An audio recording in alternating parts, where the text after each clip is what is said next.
School of আর.এইচ.কে। প্রশ্ন, custom শব্দের সঠিক বাংলা পরিভাষা কোনটি? ক. আইন, খ. প্রথা, গ. শুল্ক, ঘ. রাজস্ব নীতি। ভূমিকা।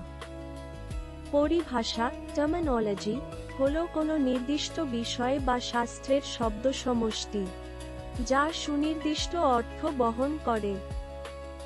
তবে মনে রাখা প্রয়োজন শব্দের অর্থ যে প্রসঙ্গ ও প্রয়োগের উপরও নির্ভর করে।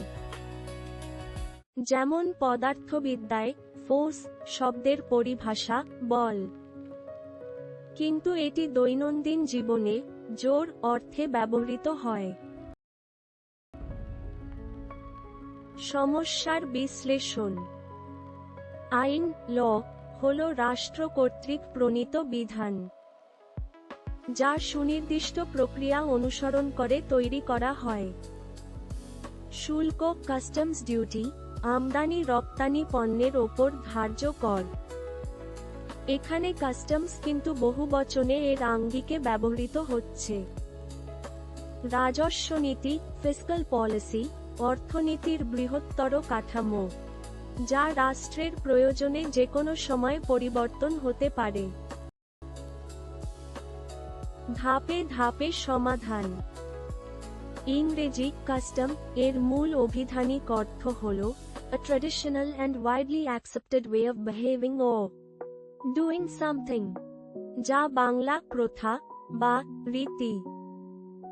বাংলা একাডেমির ইংরেজি বাংলা অভিধান ও প্রমিত বাংলা পরিভাষা কোষ অনুসারে কাস্টম এর পরিভাষা প্রথা। অতএব সঠিক উত্তর খ. প্রথা। উত্তর যাচাই। সোশ্যাল কাস্টম সমান সামাজিক প্রথা। কাস্টমারি ম্যারেজ সমান প্রথাগত বিবাহ।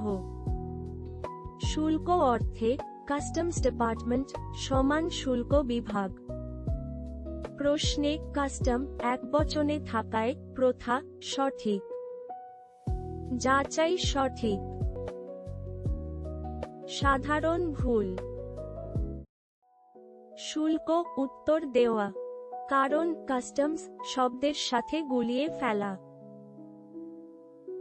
আইন ভাবা, আইন ও প্রথা সম্পর্কিত হলেও ভিন্ন ধারণা। রাজস্ব নীতি নির্বাচন, এটি অতি ব্যাপক ও অপ্রাসঙ্গিক। বাস্তবিক প্রয়োগ। ইংরেজি শব্দের সঠিক বাংলা পরিভাষা ব্যবহার প্রশাসনিক ও আইনগত দলিলে জরুরি। পরিভাষা জ্ঞান বিসিএস, ব্যাংক, শিক্ষক নিবন্ধন ও অনুবাদ পরীক্ষায় অপরিহার্য। অনুশীলন প্রশ্ন। প্রশ্নে প্রদত্ত নিয়মানুযায়ী আপনার বোধগম্যতা যাচাই করার জন্য কয়েকটি অনুশীলনী সমস্যা দেয়া হলো। নিচের সমস্যাগুলো সমাধান করুন এবং উল্লেখিত উত্তরের সাথে মিলিয়ে নিন। উত্তর। সঠিক উত্তর খ. প্রথা।